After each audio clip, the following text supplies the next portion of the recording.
Olá a todos, aqui quem fala mais uma vez é Misael Rossi.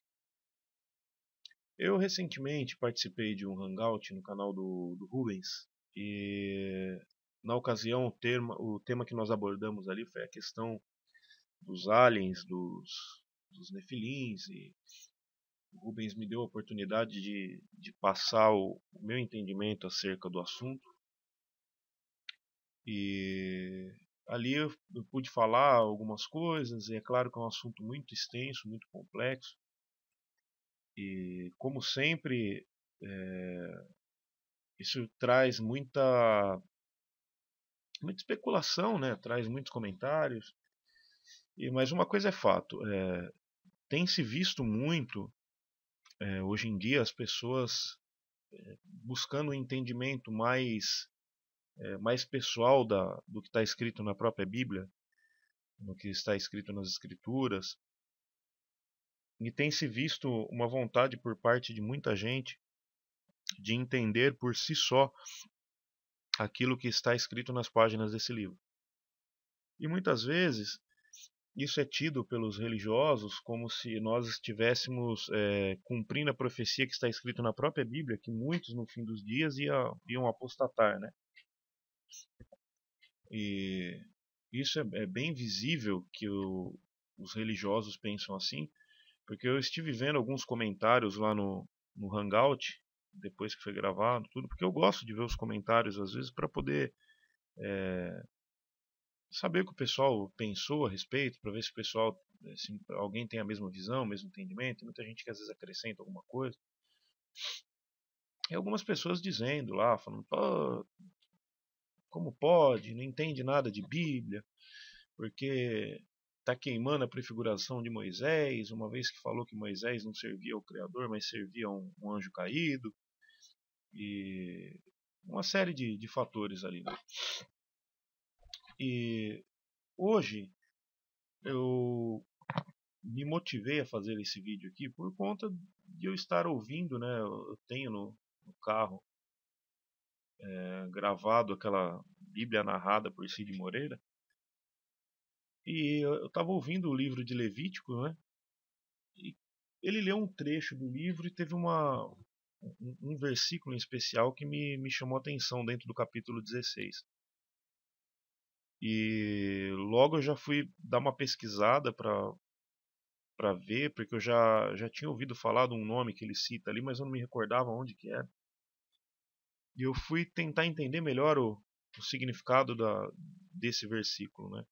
E confesso que eu achei muito estranho, e não estranho para mim porque eu já estou começando a me acostumar com a ideia, mas a grande verdade é que quanto mais eu leio o Antigo Testamento, mais eu vejo a influência desses seres, desses caídos, né, desses mensageiros, desses seres aí que a Bíblia chama de anjos. Quanto mais eu leio o Velho Testamento, o Antigo Testamento, eu mais vejo a presença desses seres. Mais eu vejo eles escravizando os seres humanos, mais eu vejo eles mentindo, mais eu vejo eles querendo se passar por deuses. E achei algo muito interessante que eu vou compartilhar. E como sempre, eu gostaria de enfatizar aqui, né, que é a minha opinião. É uma opinião pessoal. Não peço que ninguém a tenha como verdade. Infelizmente eu vejo algumas pessoas aí, esses dias eu até andei excluindo algumas pessoas do meu Facebook, que eu vejo que são pessoas que não te adicionam porque querem, de repente, trocar ideia, né, e, e debater e confrontar os pensamentos. São pessoas que ficam vendo o que você fala para depois ficar tripudiando em cima, como se alguém na face dessa terra fosse detentor da verdade absoluta, né? Como se alguém aqui pudesse falar: ah, eu sou conhecedor de toda a verdade, eu domino a verdade, eu tenho a verdade. Quem fala isso quem fala com essa certeza, com essa convicção toda, é no mínimo um pobre coitado. É um pobre coitado porque não tem consciência, não tem consciência de que nós não temos condições de saber de toda a verdade. Isso é fato. Tem muitas coisas que, infelizmente, a gente vai bater a cabeça e não vai chegar a conclusão nenhuma, porque são milênios de história, são milênios de mentiras, são milênios de, de manipulação religiosa, enfim. Hoje em dia é muito difícil nós sermos convictos da verdade. E tem gente que, quando eu falo isso, fala assim: ah, mas o Misael fica em cima do muro, não fala com convicção. Mas, gente, se você quer falar com convicção em cima do erro que você está, que é a religião, que uma certeza eu tenho, que a religião não é a verdade. E isso não precisa ser muito inteligente para poder concluir, não. Isso daí é muito simples de você. Basta você analisar o contexto religioso, seja de qual for a religião, e você vai ver que a religião está muito longe de ser tida como a porta da verdade ou o caminho da verdade. Então eu prefiro ser, não vou dizer inseguro, mas eu prefiro não ter 100% de convicção naquilo que eu enxergo do que ser um religioso convicto. Isso sem sombra de dúvidas. Eu prefiro ser 50-50 aqui fora, 50% sim, 50% não, do que ser 100% dentro do erro. Dentro de uma igreja mentirosa, de uma igreja que escraviza as pessoas, dentro de uma igreja que engana, que tira dinheiro, que é hipócrita, que é mentirosa. Então eu acho que a maior virtude do ser humano, não a maior, mas uma das maiores, é o ser humano ser honesto. Honestidade. Eu sou muito honesto em dizer que tem muita coisa que eu ainda estou formando opinião, tem muita coisa que eu não sou convicto acerca daqueles ensinamentos que tradicionalmente a gente tem para aqueles que já que fizeram ou fazem parte de algum sistema religioso. Eu, particularmente, fiz parte do sistema protestante evangélico. E hoje, para você enxergar as coisas de um outro âmbito, é difícil, porque são confrontos de ideias. É você confrontar a tradição com aquilo que você vê, com a lógica do texto, com o sentido lógico de um Criador que nós temos como entendimento que é amoroso, que é bondoso. Então, tem muitas coisas que eu não tenho vergonha nenhuma de falar, que eu não tenho ainda uma opinião formada. Eu tenho ideias e busco respostas. E vou continuar buscando. Agora, para aqueles que falam com convicção de que eu sou mestre em Bíblia, eu entendo da Bíblia porque você não entende nada, toma cuidado, viu, cara? Toma cuidado, porque essa convicção tua, ela pode ser uma convicção que pode te levar para o abismo. E quando eu falo abismo, não estou falando de inferno, não. Eu estou falando de abismo intelectual, estou falando de abismo de vida, abismo de entendimento acerca da nossa existência, abismo de uma série de ramificações que você quiser colocar. Mas eu acho que a soberba, a prepotência daqueles que são os entendidos da Bíblia, pode estar fazendo de você um cara tão cego, entendeu? Você que me julga cego, pode estar te fazendo tão cego, tão cego, tão cego, que você não consegue enxergar que você é mais cego do que eu.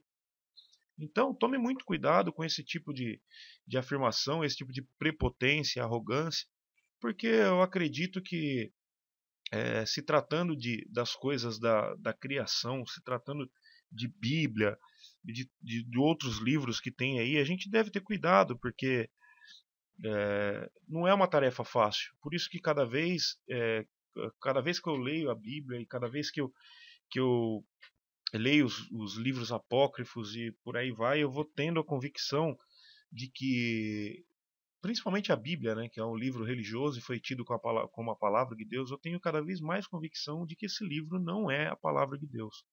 Esse livro não é um livro santo, não é um livro sagrado, não é um livro imaculado, é um livro questionável. Eu acredito que o grande segredo desse livro é esse: é você questioná-lo e você tentar entender o que está ali dentro. Você tentar tirar o que é fato do que não é e tentar entender o que é de fato o Criador e o que não é o Criador. E é isso que eu tenho tentado fazer. E eu não tenho pudor nenhum de aprender. Eu acho que o maior defeito das pessoas é bater no peito e saírem dizendo que são os detentores da verdade. entendeu? As pessoas, infelizmente, tem algumas pessoas aí que são até críticas no YouTube, né, em relação ah, ao, às pessoas que não pensam como elas, né? E eu acho que isso é uma grande besteira, porque eu acho que o mínimo que a gente pode ter com uma outra pessoa é respeito, seja ela de qual religião ela for, tenha ela qual entendimento ela quiser ter sobre essas questões. Poxa, gente, eu já vi, olha, tem vídeos de espíritas que eu assisto, por exemplo, eu assisto muitos vídeos do André Luiz Ruiz, em especial os vídeos que ele aborda as questões das verdades escondidas acerca das conspirações e tudo mais que envolve esse cenário apocalíptico. Eu assisto, sempre que ele posta esses vídeos, eu assisto.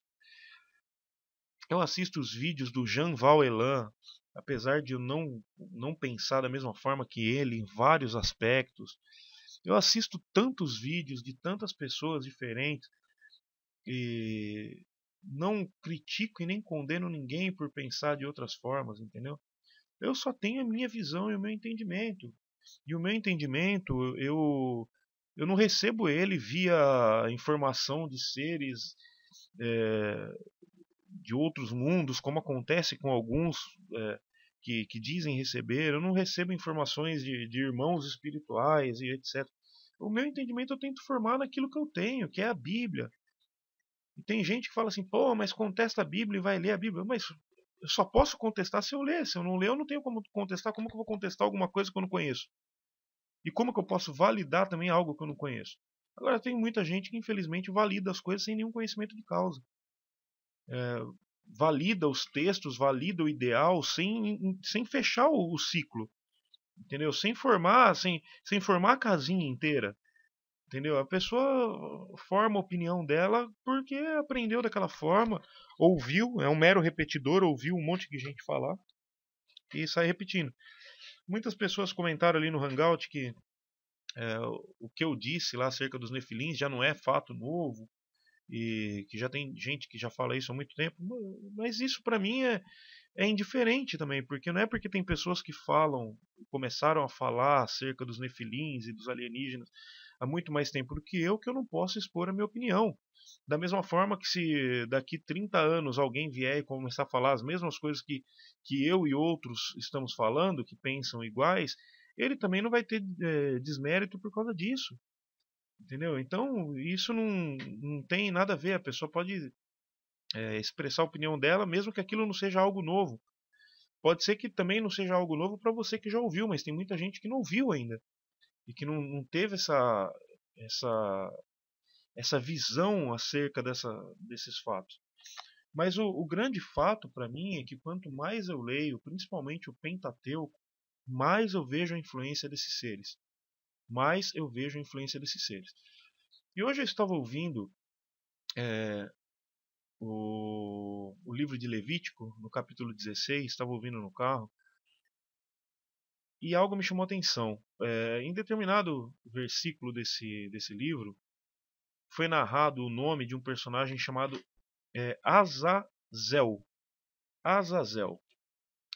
E eu fui buscar na Bíblia, sempre pego assim como guia rápido, né, vamos dizer assim, a Bíblia versão digital, porque ela tem o campo de busca, lá você digita uma palavra e ela busca, ela já te dá uma direção mais precisa ali de onde você precisa ir, né? Apesar da tradução dela para mim ser uma horrível, péssima. Mas enfim, e eu coloquei essa palavra nessa Bíblia e ela não achou nada. Aí eu voltei lá e fui ouvir de novo. Falei, poxa, mas onde que tá? Aí eu achei que era. Eu localizei o verso que era citado esse nome. E é no verso. E era no verso 8, tá? E assim, só para dar um resumo aqui, um breve resumo do que esse texto diz. Esse texto aqui ele tá falando o Senhor, né? No caso aqui é chamado de Senhor. Ele está falando para Moisés depois da morte dos dois filhos de Arão, né? Que morreram quando chegaram próximo ao Senhor lá dentro da tenda e etc. Quem quiser entender melhor depois, leia o capítulo 15, que vai ficar bem claro.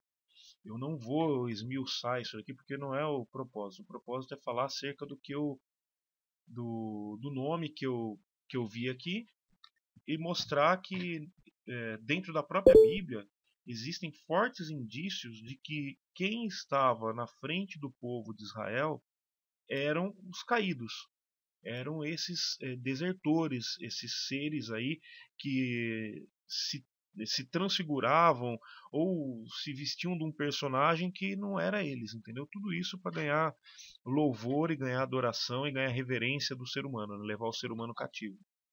E isso vai ficar bem claro nesse vídeo que eu estou fazendo aqui, vocês vão perceber.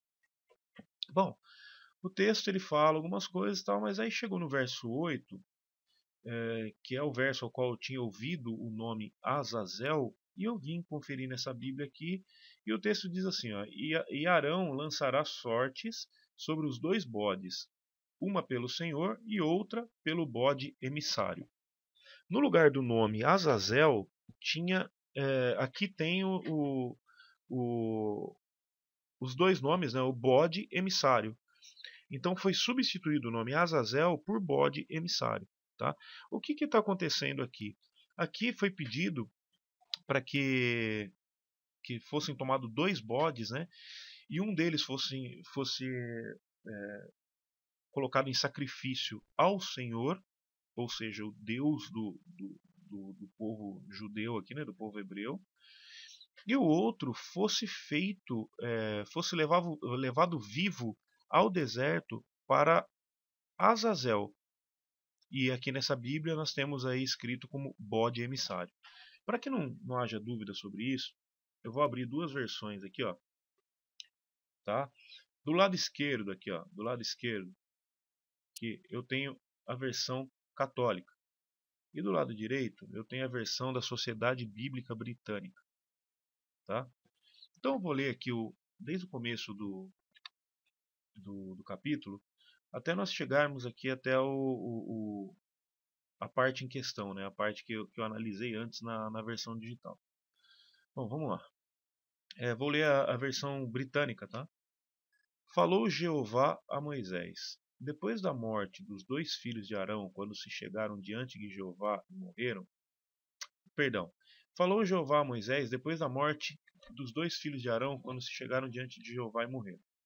Disse Jeová a Moisés: Fala a Arão, teu irmão, que não entre em todo o tempo no lugar santo, dentro do véu, diante do propiciatório que está sobre a arca, para que não morra, porque aparecerei na nuvem sobre o propiciatório. Com estes entrará Arão no santo lugar, com um novilho para oferta pelo pecado e um carneiro para o holocausto. Vestir-se-á da sagrada túnica de linho, terá as calças de linho sobre a sua carne, cingir-se-á com o cinto de linho e porá na cabeça a mitra de linho. Estas são as vestes sagradas. Banhará o seu corpo em água e dela se vestirá. Da congregação dos filhos de Israel tomará 2 bodes. Da congregação dos filhos de Israel tomará 2 bodes para oferta pelo pecado, e um carneiro para o holocausto. Arão apresentará o novilho, que é a sua oferta pelo pecado, e fará expiação por si e pela sua casa. Também tomará os 2 bodes e pô-los-á diante de Jeová, à entrada da tenda da revelação. Deitará sorte sobre os 2 bodes, uma para Jeová e outra para Azazel. Apresentará o bode sobre que caiu a sorte para Jeová e oferecê-lo-á como oferta pelo pecado. Mas o bode sobre que caiu a sorte para Azazel pôr-se-á vivo diante de Jeová para fazer expiação por ele, a fim de enviá-lo ao deserto para Azazel. Bom, o que foi feito aqui? Eles separaram 2 bodes e fizeram um sorteio entre os dois, e um ia ser imolado ou sacrificado para Jeová, e o outro bode ia ser levado vivo para o deserto para servir de expiação perante Jeová, mas oferecido a Azazel. Tá? É isso que o texto está dizendo, de maneira bem clara. Nós podemos até ler aqui, ó, a partir do 7 na versão católica, tomará os 2 bodes e os colocará diante do Senhor à entrada da tenda da reunião. Deitará sorte os 2 bodes, uma para o Senhor e outra para Azazel, dizendo a mesma coisa. Oferecerá o bode sobre o qual caiu a sorte para o Senhor e oferecê-lo-á em sacrifício pelo pecado. Quanto ao bode sobre o qual caiu a sorte para Azazel, será apresentado vivo ao Senhor para que se faça a expiação sobre ele, a fim de enviá-lo a Azazel no deserto. Então, foi feita aqui a expiação, né? Vai ser feita a expiação em um dos bodes, um vai ser oferecido em sacrifício, o outro vai fazer expiação e vai ser enviado a Azazel como oferenda a Azazel. Tá? Pesquisando quem é Azazel. Aqui tem uma citação aqui no Wikipedia, né? E vamos ver aqui o que diz sobre Azazel. É um nome atribuído a um anjo que seria encarregado da tarefa de levantar as faltas humanas e as enumerar perante o tribunal divino, durante o julgamento anual da humanidade. É, por outro lado, uma figura misteriosa que aparece por 3 vezes na Bíblia hebraica, relacionado expressamente com o ritual de Yom Kippur. Prestem bastante atenção nisso.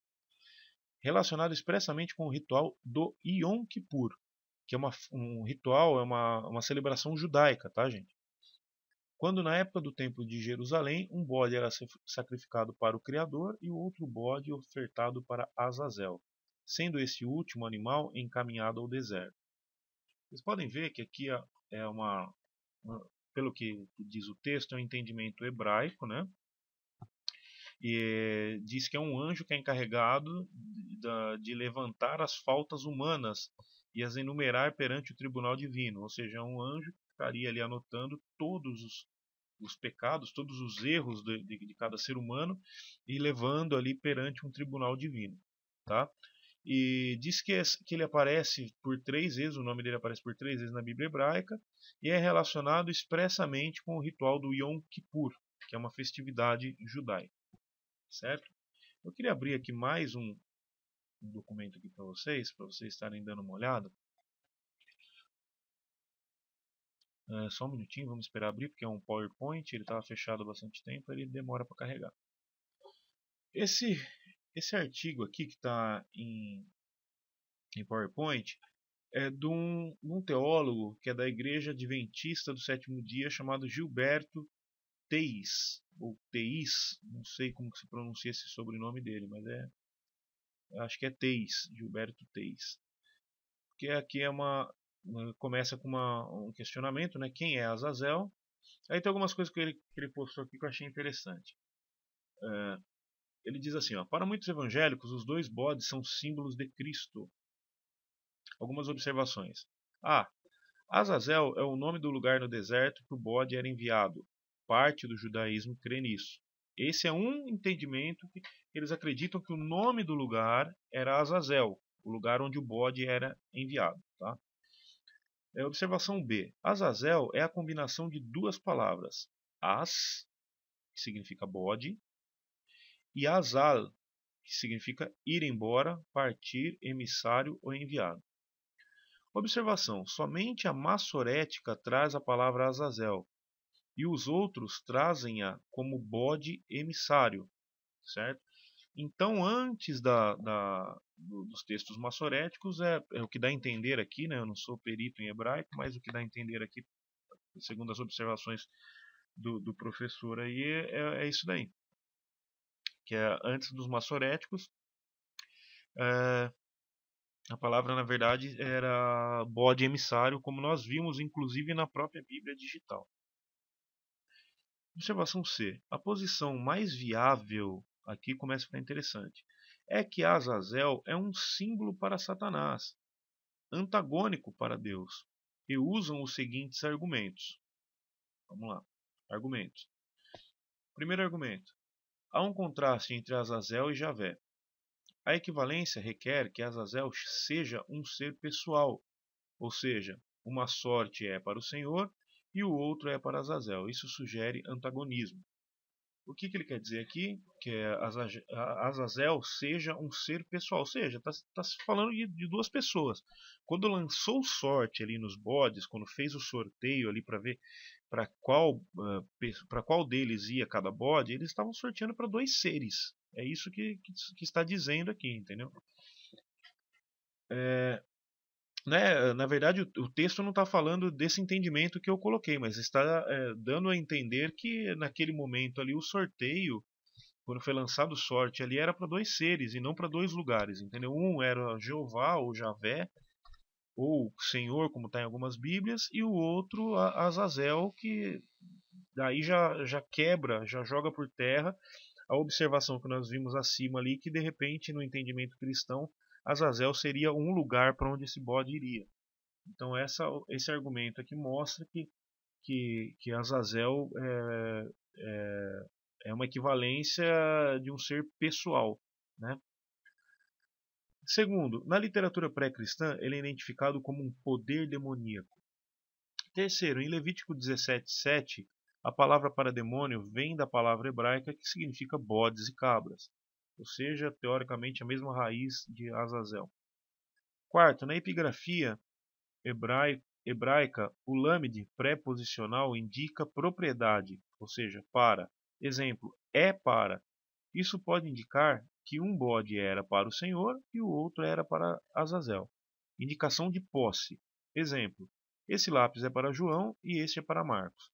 O lâmide, que antecede a palavra Azazel no hebraico, indica claramente que apenas um era para o Senhor e o outro para algo ou alguém diferente do Senhor. Quinto, no dia da expiação nós tínhamos duas coisas, um perdão e um julgamento. Tá. Agora aqui, como no caso ele é pastor, ele, claro que o entendimento dele vai ser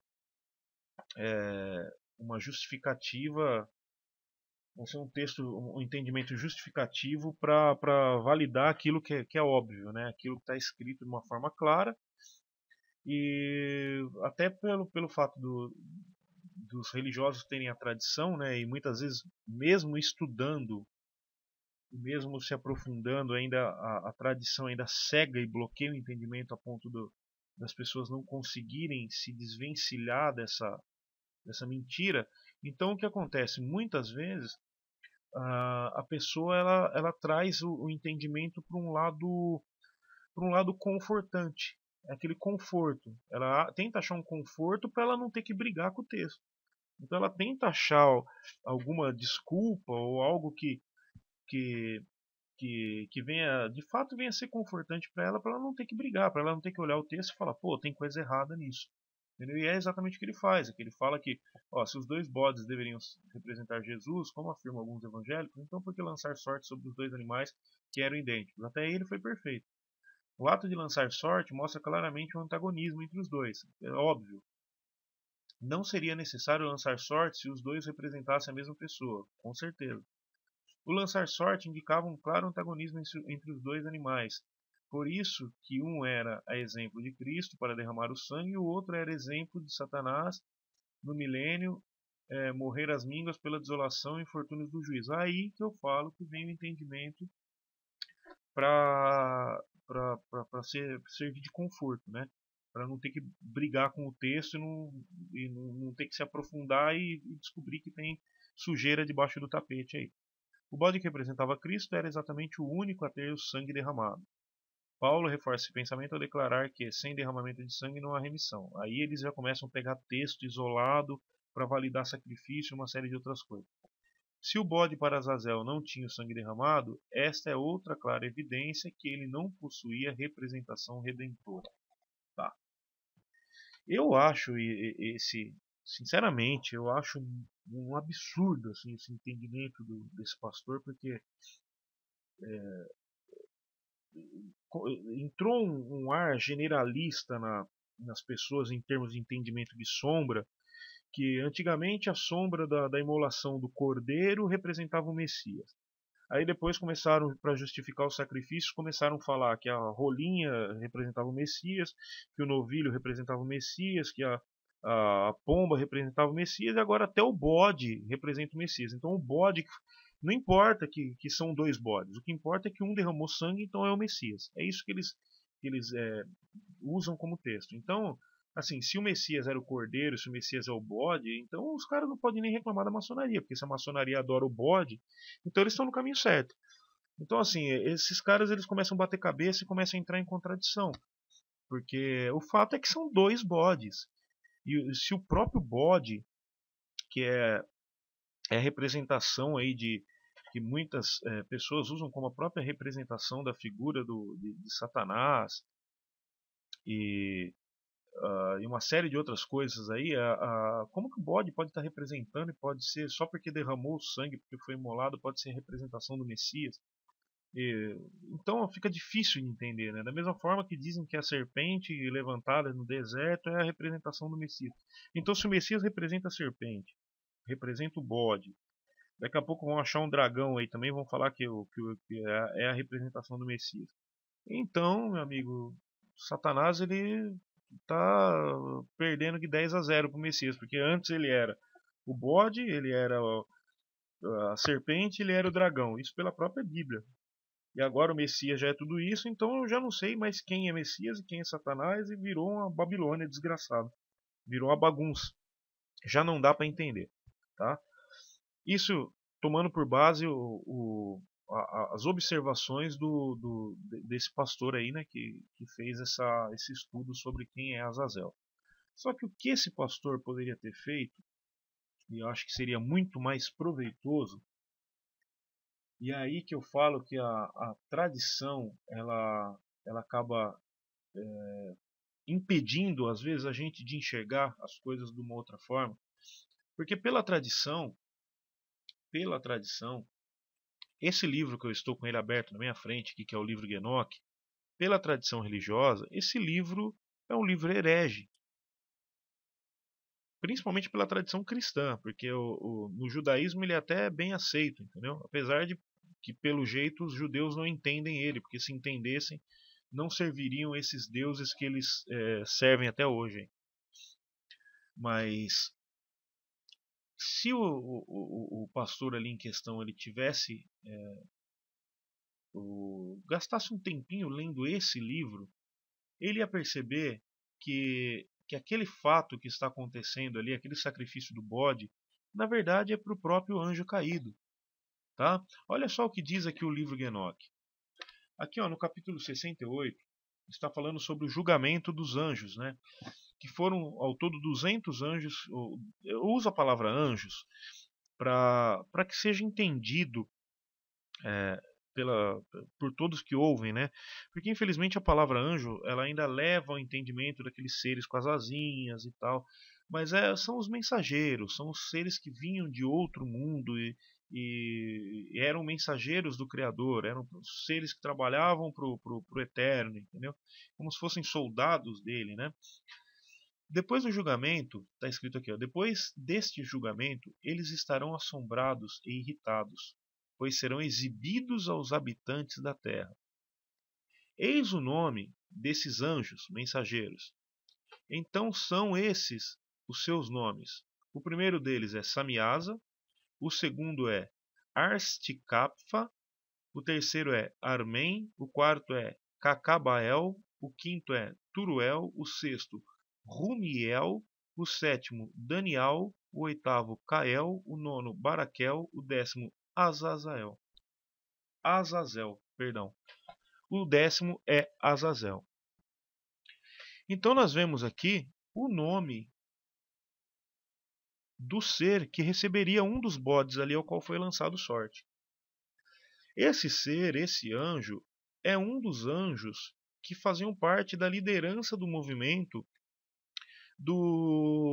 da investida desses mensageiros no planeta Terra na época pré-diluviana. Então esse ser aqui, ele fazia parte da alta cúpula desses anjos aí que investiram no planeta, que tiveram investida contra as mulheres e que vieram para cá e passaram segredos e ensinaram tecnologia e tudo isso que é relatado no livro de Enoque e mais alguns outros livros também é falado. Então esse ser, esse Azazel, é nada mais nada menos do que um anjo caído. Tem um outro livro aqui, que é o Apocalipse de Abraão, que diz aqui também, que fala, esse aqui seria interessante, até quem quiser ler depois, ler inteiro, que é uma passagem aqui em que Abraão é levado para um lugar e na frente dele aparece um corvo, um pássaro, uma ave de rapina, né? E esse pássaro começa a falar com Abraão, né? E Abraão se dirige a um outro mensageiro e pergunta para ele, fala assim: e sucedeu que quando eu vi o pássaro falando, eu disse ao anjo. Olha que interessante, quando fala anjo, aqui aparece o tetragrama, esse livro aqui foi traduzido por judeus. E eu disse ao anjo, YHWH, o que é isso? E ele me disse, isso é a impiedade, esse é Azazel. E ele disse, que a desgraça seja sobre ti, Azazel. Pois a porção de Avraham está no céu, mas a sua está sobre a terra. Pois tu escolheste e amaste esse local para ser o seu local de habitação na impureza. Portanto, o Eterno, YHWH, El Shaddai, te fez ser um habitante sobre a terra.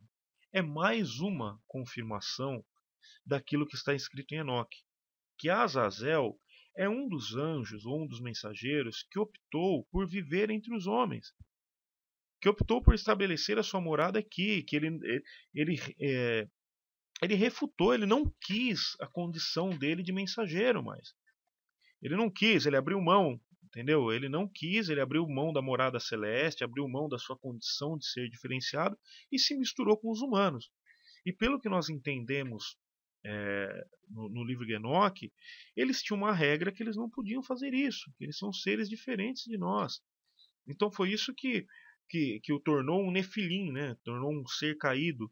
E através dessa junção aí que vieram os gigantes, que vieram as aberrações, e aí eles começaram a fazer experimentos genéticos e uma série de coisas aí que a própria arqueologia hoje vive achando artefatos aí a todo instante que comprovam isso, e a gente não pode ir contra, uma vez que a grande maioria dos elementos encontrados são elementos verdadeiros.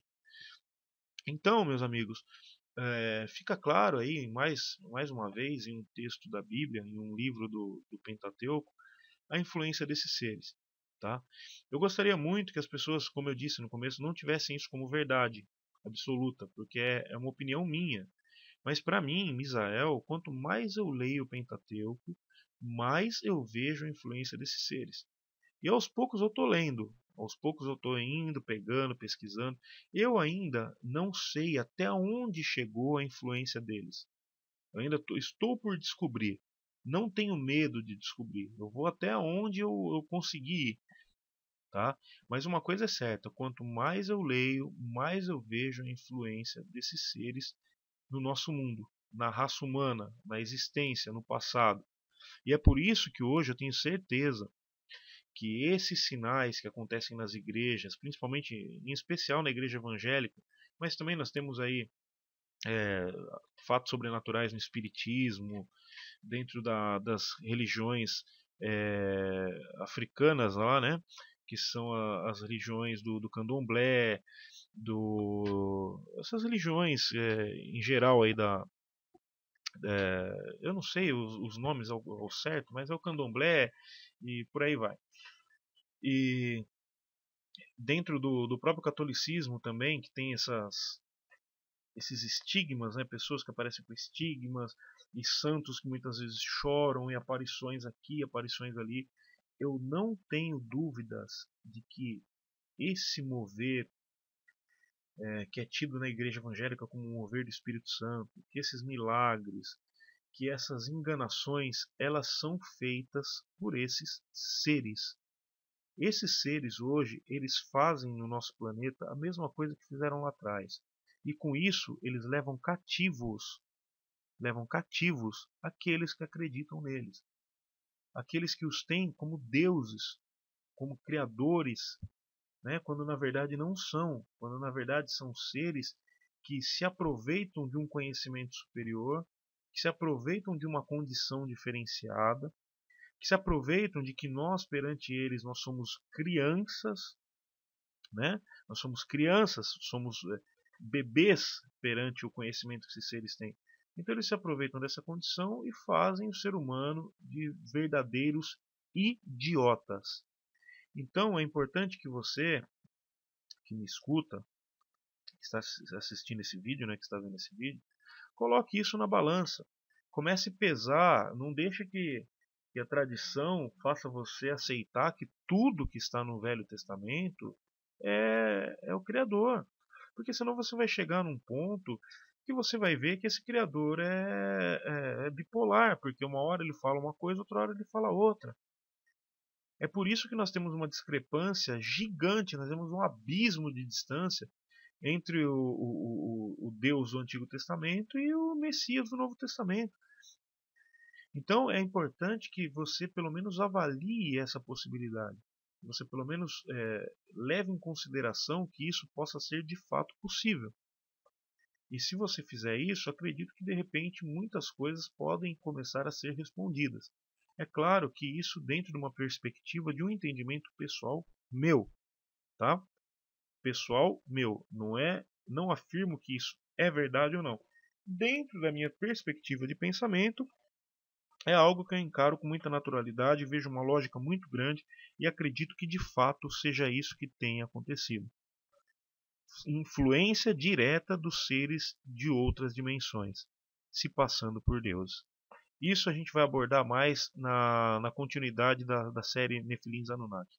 Um abraço a todos aí, muito obrigado por terem assistido o vídeo.